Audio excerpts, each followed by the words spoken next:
Je vais parler d'un point de vue un peu particulier, puisque je suis dans un institut de formation au métier de la santé qui accueille plusieurs filières, à savoir des filières aides-soignantes, auxiliaires de puériculture, infirmières, puéricultrices, mais également nous avons une antenne de la formation des manipulateurs en électroradiologie et également en parallèle aussi la formation de sages-femmes. L'enjeu est difficile en 30 minutes de vous parler des métiers de la santé. Et je me suis dit, si aujourd'hui j'étais étudiant et que je dise je veux faire un métier de la santé, au fond, qu'est-ce qu'on me dirait? Donc je suis allée voir vos copains, Google et compagnie, et je me suis dit, mais qu'est-ce qu'on leur dit en fait? Le métier de la santé, c'est le moment. La population vieillit, les soignants aussi, et donc en fait, il va y avoir des gens à remplacer.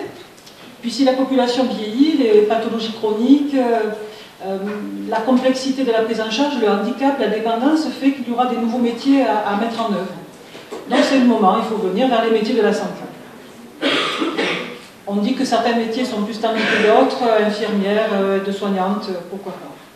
Et donc je suis allée regarder de plus près ce que voulait dire professionnel de la santé. En fait, professionnel de la santé, on va avoir beaucoup de catégories, et j'ai pris le schéma en fait de l'idée de l'hôpital. Dans un hôpital, on a des salariés qui travaillent, et on pourrait parler de professionnels de la santé pour tout le monde médical, le monde des métiers du soin et du médico-technique, le monde du social, le monde administratif et aussi le monde de la logistique et de la technique. Donc je peux travailler dans un hôpital en étant autre chose, dans une autre mission que la mission soignante. Donc quand vous dites métier de la santé, attention, ce ne sont pas forcément des métiers du soin et de la santé. Donc dans les métiers médicaux, bien sûr, médecins, chirurgiens, odontologues, sages-femmes, pharmaciens. Volontairement, je vous présente ces 5 métiers au sens de la première année commune d'accès aux études de santé, puisque c'est ainsi qu'on les appelle aujourd'hui, avec le fameux concours Classon de fin de première année. Ensuite, les métiers du soin. Dans les métiers du soin et médico-techniques, on va retrouver ce qu'on appelle des auxiliaires médicaux. Vous direz souvent, vous, paramédicaux. C'est un mot qui n'existe pas, mais bon. Auxiliaires médicaux. Infirmiers, kinésithérapeutes, ergothérapeutes, manipulateurs en électroradiologie. Tous ces métiers sont accessibles par concours ou par quota, inscription sur dossier. Donc ils sont réputés assez sélectifs pour arriver à rentrer en formation. Dans les métiers du social, certains seront peut-être intéressés, on va retrouver le psychologue. On pourrait se demander où on peut le classer, mais dans les métiers du social, il n'est pas soignant, pourtant il peut être clinicien. Il n'est pas médecin, pourtant il peut être docteur en psychologie. Tout ça c'est compliqué pour vous quand vous êtes en train de vous orienter. Au niveau du social, vous trouverez aussi les auxiliaires de vie, les conseillers en économie sociale et familiale, les éducateurs de jeunes enfants, les éducateurs spécialisés. Au niveau administratif, on va retrouver des métiers plus tertiaires, agent administratif tout simplement, secrétaire. On va retrouver la secrétaire médicale, là aussi on peut être dans un carrefour proche au sens de la logique métier de la santé. Et on retrouvera bien sûr les cadres de santé, dont je fais partie, et les directeurs d'établissement. En logistique et en technique, on trouvera des ingénieurs, des ouvriers, des jardiniers pour embellir l'environnement des personnes que l'on prend en charge, et également des ambulanciers qui permettent les transferts ville-hôpital, entre autres. Donc si je regarde la masse salariale d'un hôpital, en fait, il faut voir que 70% d'un budget d'un établissement de santé passe sur les salaires. Et parmi ces salariés, 80% sont des soignants. Ça vous donne quand même l'ordre d'idée. Donc il y a beaucoup forcément de soignants. Ensuite, un petit point sur la démographie. Ces métiers en fait, de la santé, ce sont des professions où il y a beaucoup de monde qui travaille. On considère en France qu'il y a 800 000 soignants au niveau soins et médico-techniques, plus de 200 000 médecins. Et en fait, parmi tous ces soignants, 500 000 sont infirmiers. C'est pas rien. Donc on a vraiment une force professionnelle assez forte au niveau infirmier. À mon départ, dans ma carrière, j'ai été d'abord une bachelière de bac technique, sciences médico-sociales. Ensuite, j'ai été infirmière. Ensuite, j'ai été cadre de santé pour être formateur ou cadre en unité de soins. J'ai alterné les 2 missions. J'ai pu être responsable pédagogique et aujourd'hui, je coordonne des missions transversales dans l'institut de formation pour accompagner les étudiants dans leurs travaux de recherche. Ils ont des travaux de fin d'études à produire. Et également les conseiller au fur et à mesure de leur apprentissage, vu un petit peu la mission transversale que j'ai pu avoir. Donc le cœur de mon propos va surtout être axé en comparaison avec le métier d'infirmier. Alors par rapport au lieu d'exercice, quand on est dans ces métiers de la santé, on peut travailler. On peut travailler en hôpital, comme je vous l'ai déjà dit, établissement de santé qu'on va appeler public ou privé. On va pouvoir travailler à domicile, en entreprise ou dans une école. Vous avez peut-être une infirmière scolaire attachée à votre établissement. On a différents modes d'exercice. Dans les modes d'exercice, on peut travailler à temps plein, à temps partiel, on peut être salarié ou travailler en libéral. Peut-être que là aussi, ça vous suscitera des questions. On a différents domaines d'activité. On peut travailler auprès d'adultes, d'enfants, de personnes âgées, en santé mentale ou auprès de patients qu'on appelle psychiatriques, qui ont des maladies psychiatriques. On a différentes modalités de prise en charge. Aujourd'hui, le soin, à 80%, va se passer en ville, pas dans un établissement de santé. Donc, quand on prend en charge des personnes, il y a beaucoup de consultations à mettre en place, de soins en ambulatoire, d'hospitalisation classique, oui, mais de l'ambulatoire, de l'hospitalisation à domicile. Donc, on est sur un métier qui évolue et qui se centre moins vers l'hospitalier. Les rythmes de travail vont être aussi très variés. On peut être sur des postes en discontinu. Si je travaille en libéral ou dans un service de soins à domicile, que je sois médecin, infirmier, kiné, je vais avoir un système de travail par tournée. En fait, je vais travailler le matin, puis je vais avoir une forme de pause, on va dire, de travail, et je vais retravailler en fin de journée. Donc ça peut engendrer une certaine pénibilité. Sur les cycles d'établissement de soins, on est dans un service rendu 24 heures sur 24. Donc en fait, on peut travailler en poste du matin, en poste du soir, en poste de nuit. On peut varier sur les différents postes d'activité. Alors en termes de soignants, qu'est-ce qui se passe? Il y a une nécessité de coordonner beaucoup d'acteurs. Je vous ai cité un peu à la volée de nombreux métiers. Et ce qui est important pour nous, c'est qu'il y ait une coordination au niveau médico-social. L'assistante sociale aujourd'hui est un métier très sollicité, puisqu'en fait, il y a un enjeu financier pour les prises en charge. Une personne qui rentre dans un établissement pour des soins, on va envisager la suite après les soins. Qu'est-ce que va devenir la personne? Est-ce qu'elle va aller en soins de réadaptation, en service de convalescence, ou retourner à domicile avec des aides à mettre en œuvre? Donc il y a toute une stratégie d'accueil, en fait, pour arriver à bien accueillir ces personnes et surtout prévoir le avant et le après, le moment de la maladie ou du handicap. Dans les intervenants que l'on peut côtoyer, si je prends l'exemple de l'enfant, on va avoir plusieurs catégories de professionnels.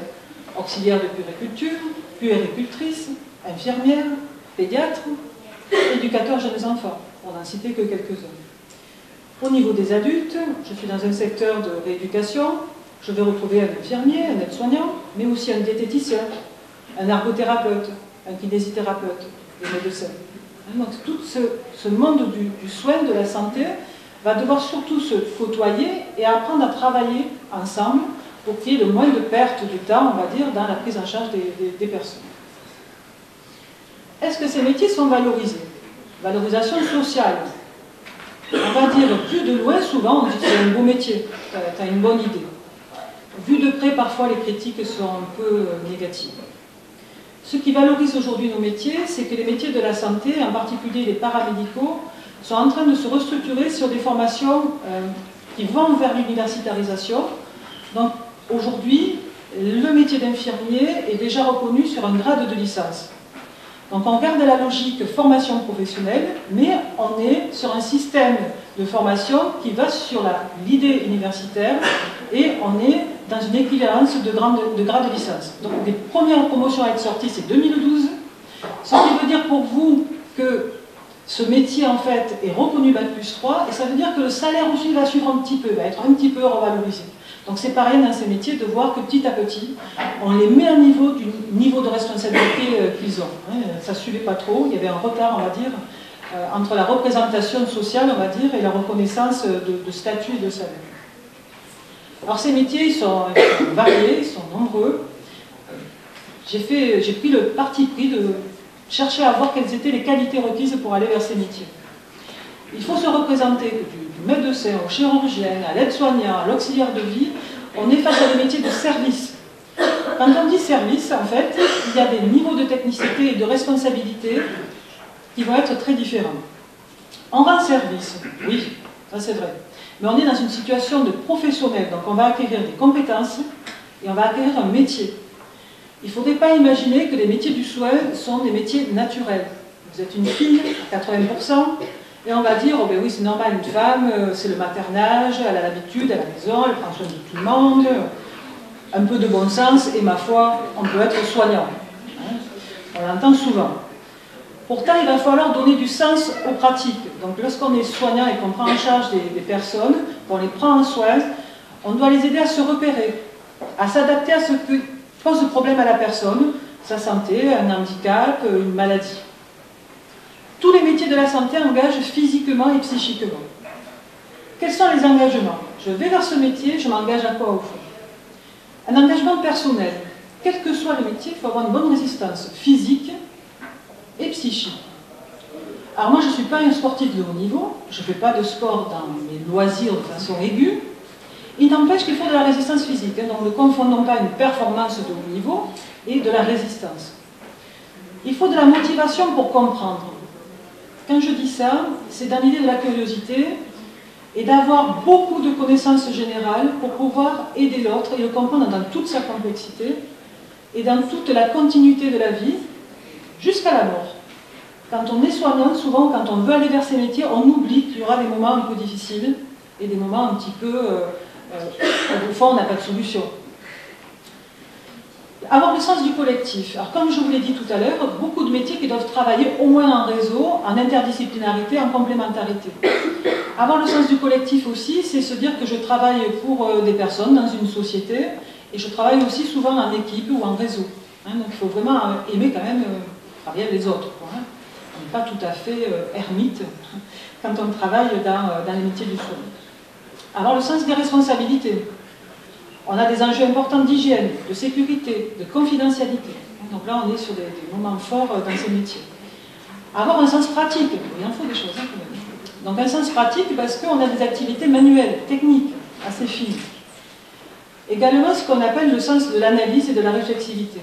Apprendre beaucoup de choses pour pouvoir être capable d'analyser une situation, prendre des décisions ou aider la personne à prendre des décisions. Également, dans ces métiers de la santé, on va aller un peu dans les coulisses de la société. On va prendre en charge tout ce que les gens ne veulent pas voir aujourd'hui. Le handicap, la mort, la misère sociale. On a des actualités un peu tristes en ce moment avec des tentatives de suicide ou des suicides, la précarité, la vieillesse.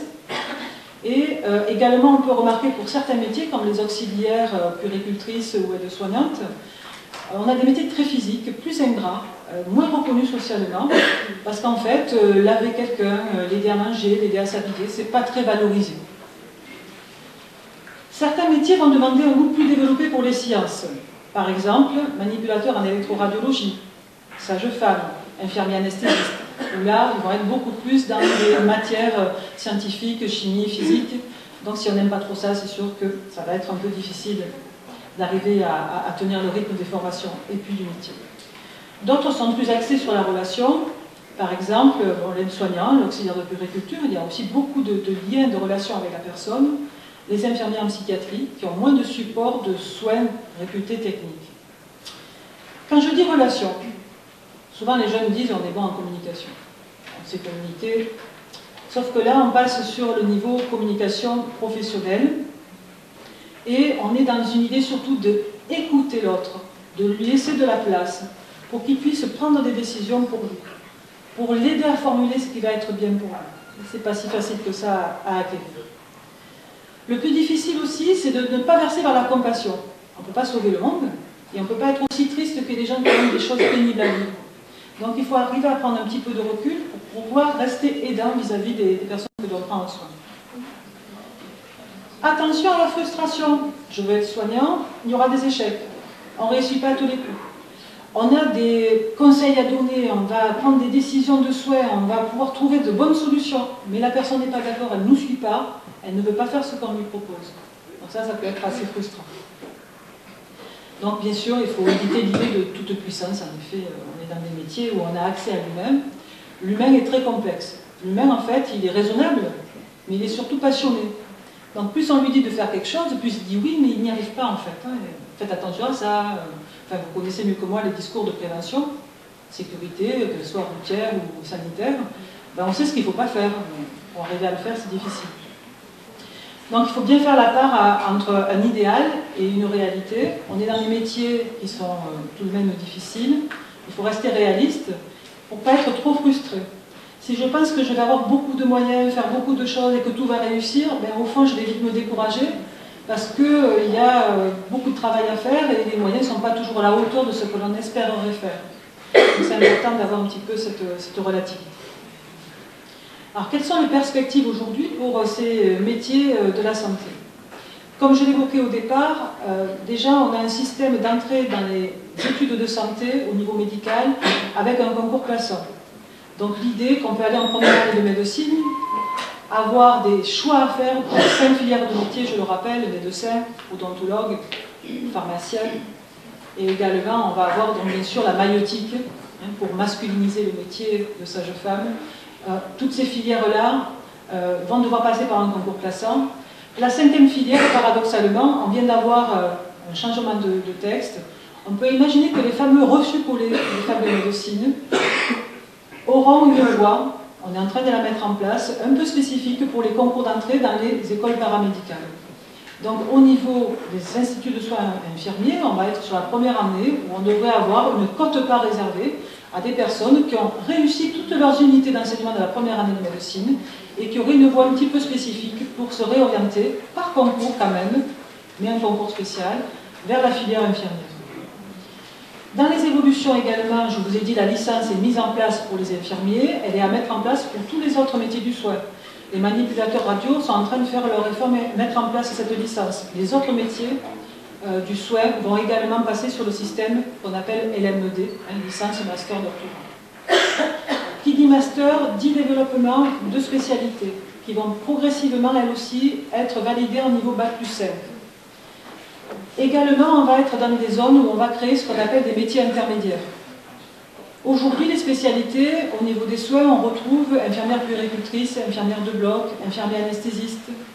On trouve également les métiers de cadre de la santé, puisqu'en fait, quand on est cadre de santé, on peut aller sur le management ou la formation, quelle que soit la filière d'origine. On va également créer de nouveaux métiers pour tout ce qui est filière de consultation avancée. Vous avez peut-être entendu parler d'éducation thérapeutique. Et au niveau éducation thérapeutique, on peut prendre en charge de façon différente, sans être médecin, de l'éducation aux diabétiques, à l'asthmatique. Également faire des dépistages autour de la cancérologie, des troubles cognitifs. Donc les soignants, les auxiliaires médicaux vont être amenés à évoluer vers des zones de compétences entre leur propre métier initial et le métier médical. En fait, en France, si on regarde bien, on nous dit souvent que les médecins, il y en a beaucoup, il y en a trop. Mais on a découvert aussi qu'ils travaillaient différemment. Les médecins qui s'installent aujourd'hui, parfois, travaillent 3 jours par semaine. Féminisation du métier, regroupement de professionnels. Là aussi, dans les perspectives, on peut imaginer que de plus en plus, ces professionnels vont travailler à plusieurs, dans des maisons de santé, dans des pôles de santé, pour avoir à la fois une offre plus ample pour les personnes qui viennent vers eux, et en même temps, arriver à associer une forme de confort de vie, de dynamique de vie, pour au fond pas laisser sa vie au travail. Et je crois que c'est assez intéressant de voir cette évolution. On professionnalise les métiers de la santé, et les personnes qui viennent vers ces métiers cherchent à préserver aussi une partie de qualité de vie. Ce qui n'était pas vrai il y a quelques années. Il y avait un côté un peu don de soi débridé, illimité. Comment rentrer en formation? Si on veut rentrer par exemple dans une formation aide-soignante ou auxiliaire de puériculture, il n'y a pas d'obligation de diplôme. On peut rentrer après des méandres scolaires, des échecs divers pour des raisons variées, et on peut prétendre au concours d'entrée. On a une problématique aujourd'hui, c'est qu'en fait, il y a une errance, on va dire, dans les Bac+, et certains étudiants n'arrivent pas à trouver de métier dans certaines filières à Bac+3, Bac+5. Et donc on a beaucoup de reclassement, de réorientation scolaire. Donc même pour les métiers à filière, je dirais, sans exigence de diplôme et à formation courte, il est vivement recommandé d'aller au plus loin dans ces études. D'abord parce que si on a un BEP, un bac, on a moins d'épreuves à passer pour les concours. Et ensuite aussi parce que ce sont des métiers qui sont plus complexes que le bac. Tout se complique. On a besoin de l'accès à l'informatique, on a besoin d'une capacité d'analyse, d'acquérir un vocabulaire commun aux soignants. Donc il y a nécessité d'avoir des bases une culture générale, pour arriver à être d'abord, on va dire, efficace au travail, mais aussi pour faire sa place pendant les concours, parce que les concours deviennent très tendus. Il y a beaucoup de candidats avec de haut niveau d'études. Au niveau des filières médicales, la tradition veut qu'il faille un bac S. Certains des bacs ES, certains ont beaucoup de courage, font du travail supplémentaire, se mettent à niveau sur les matières qui n'ont pas trop travaillé dans leur baccalauréat et réussissent aussi. C'est plus marginal, mais au fond de vous, c'est de la motivation. Si vous avez choisi une filière qui vous permet d'être réconcilié avec l'école et d'avoir votre bac, c'est déjà pas si mal. Après, peut-être bien qu'il y a des bacs qui favorisent un petit peu l'arrivée dans ces métiers-là ou dans ces formations-là, où on a un jargon professionnel difficile, et les premières années de formation sont parfois difficiles à réussir. Si je prends le schéma classique du concours d'entrée en école d'infirmier, on est sur des épreuves générales, écrites, des tests psychotechniques qui vont faire peur aux filières moins scientifiques, je pense au bac ST2S, où ils se disent « oh là là, c'est des maths et tout, on va y arriver ». Donc il faut de l'entraînement, il faut se mettre vraiment en position d'aller vers ce type de concours. Et il y a également ensuite en sélection pour pratiquement tous ces métiers d'auxiliaires médicaux, des oraux. Alors d'un côté, j'ai le monde médical, où on bachote en première année, on va dire, vraiment c'est quelque chose de très théorique, et on passe un concours classant pour choisir des filières. Pour les auxiliaires médicaux, l'ordre d'idée, c'est un écrit, des tests psychotechniques le plus souvent, et un oral, où on va devoir montrer la motivation à aller vers ces métiers, et montrer un potentiel d'ouverture, d'échange, et de capacité à suivre ces formations. Il faut toujours imaginer que les jurys, malheureusement, ils ont le choix, et quand on va vers des concours, on n'est plus en situation vraiment scolaire. Donc c'est pas parce qu'on n'a pas un concours qu'on n'est pas bon, mais en tout cas, il y a beaucoup de candidats, on n'a pas été dans les meilleurs ce jour-là, quand on vient vers ces épreuves-là. Alors également au niveau de ces métiers, qu'est-ce qu'on pourrait en dire? Peut-être les niveaux de salaire, ça peut vous intéresser. Le niveau de salaire, il va être lié en fait au niveau de formation initiale, c'est-à-dire le niveau de recrutement pour rentrer dans une formation. Donc si j'ai un bac plus 5, mais que je rentre en concours pour une école d'aide-soignante réputée, qualification ne nécessitant pas d'avoir le bac, je vais être payé autour du SMIC, parce qu'on considère qu'on est dans un niveau de formation peu élevé, peu exigeant. Donc les débuts de carrière sont en début de SMIC. Dans les secteurs de santé, on va avoir des systèmes de primes, de contraintes, donc les astreintes de jours fériés, de dimanche, de nuit, qui vont un petit peu améliorer les salaires. Au niveau infirmier, où on est déjà en bac plus 3 reconnu, le début de carrière, il n'est jamais qu'à 1500, 1600 euros. Ce n'est pas très élevé. Fin de carrière autour de 2600 euros, mais là aussi on peut rajouter les primes d'astreinte. Donc voilà un peu l'ordre d'idée de salaire pour des auxiliaires médicaux. Pour certains secteurs d'activité, ils sont en difficulté de recrutement, la gérontologie et la psychiatrie. Donc là, quand on regarde en fait au niveau de l'embauche pour ces métiers, on peut remarquer des recrutements avec des salaires autour de 2000 euros dès l'embauche, parce que je ne sais pas pourquoi, c'était pas mon choix initial quand j'ai été infirmière dans ma vie, mais beaucoup de personnes vont plutôt vers l'enfant et ont vraiment peur de prendre en charge la personne âgée. Pourtant, nous vieillissons et heureusement pour nous, les problèmes de santé surviennent plutôt tard, après 60 ans. Tout se complique. Ça ne veut pas dire qu'on soit dépendant, mais ça se complique au niveau santé. Donc c'est vrai que la prise en charge quand on va vers les soins, c'est accepter de côtoyer toutes les générations, mais aussi des personnes plus âgées. Je me suis posé une question également sur est-ce qu'il faut avoir un métier très spécialisé ou un métier généraliste. Alors je vais prêcher pour ma paroisse, hein. Si on est infirmier en soins généraux, ben, au final, on peut arriver à travailler dans plein de secteurs, que ce soit hôpital, public, privé, libéral, scolaire, infirmier dans une entreprise, on peut choisir de travailler chez les adultes, chez les enfants, en psychiatrie, chez les personnes âgées, on peut choisir. Si vous allez vers une spécialité, vous êtes sage-femme, ah ben alors là, forcément, c'est limité. Et encore qu'elles ont maintenant des activités libérales. Mais ça va être une maternité, un service de néonat, pourquoi pas parfois, mais bon, les choses se limitent beaucoup. Si on est puéricultrice, pourquoi avoir fait une spécialité enfant et travailler chez l'adulte? Ça devient difficile, surtout pour l'employeur. Parce que dans l'absolu, rien n'empêcherait de travailler comme infirmier. Donc voilà un petit peu cette idée-là, de se dire est-ce que je vais vers un diplôme généraliste qui me permettra ensuite d'aller vers les spécialités, ou est-ce que je choisis d'emblée des filières très spécialisées. Ça c'est quelque chose qu'on peut se poser comme question. Aujourd'hui on a des diplômes universitaires qui permettent d'acquérir des qualifications un petit peu spécifiques. Donc ça va être ouvert au monde médical et au monde des auxiliaires médicaux, par exemple, des diplômes universitaires pour prendre en charge les personnes qui ont des douleurs, prendre en charge plus précisément les personnes qui ont des plaies pour lesquelles il faut conduire à la cicatrisation, prendre en charge les personnes en situation de soins palliatifs, fin de vie, des spécialités autour de l'éthique, comment réfléchir à prendre en charge au mieux les personnes dans des situations vraiment très difficiles. Donc voilà un petit peu un tableau que je vous brosse, un peu à marche forcée, de façon généraliste. C'était mon choix aujourd'hui de vous parler de quelque chose d'assez général, pour vous donner envie peut-être de vous poser des questions et de choisir après des questions plus aiguës sur des filières particulières. Donc je vous remercie de votre écoute, je n'irai pas plus loin dans ces propos généralistes, et je reste bien sûr à votre disposition si vous avez prévu des questions, s'il y a des choses à préciser. Merci à vous. Actuellement, dans les secteurs de la santé, quels sont ceux sur lesquels il y a une demande? Plus particulièrement, on parle beaucoup de quotas, en particulier pour les médecins. Est-ce qu'il en est de même dans le métier d'infirmier ou chez les pharmaciens ou chez les spécialistes de tout crin? Voilà, si Madame Favre veut répondre. Alors c'est vrai que toutes les filières de santé, médicale et auxiliaire médicale, marchent sous couvert de quotas.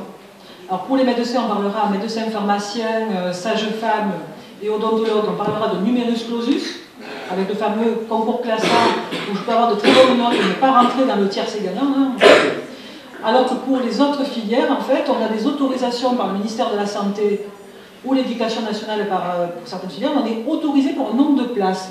Donc on ne peut pas parler vraiment de quotas au sens ratio, c'est peut-être moins réfléchi comme ça, mais il n'empêche qu'il y a un regard national sur le nombre de personnes que l'on sort pour chaque filière métier. Je vous donne un exemple, auxiliaire de puériculture sur l'école de Nîmes, nous avons 20 places.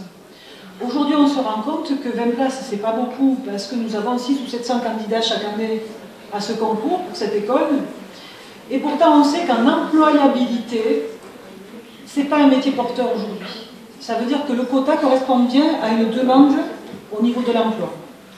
Mais c'est le paradoxe, parce qu'on a beaucoup de demandeurs au niveau des étudiants qui veulent aller vers ces filières-là.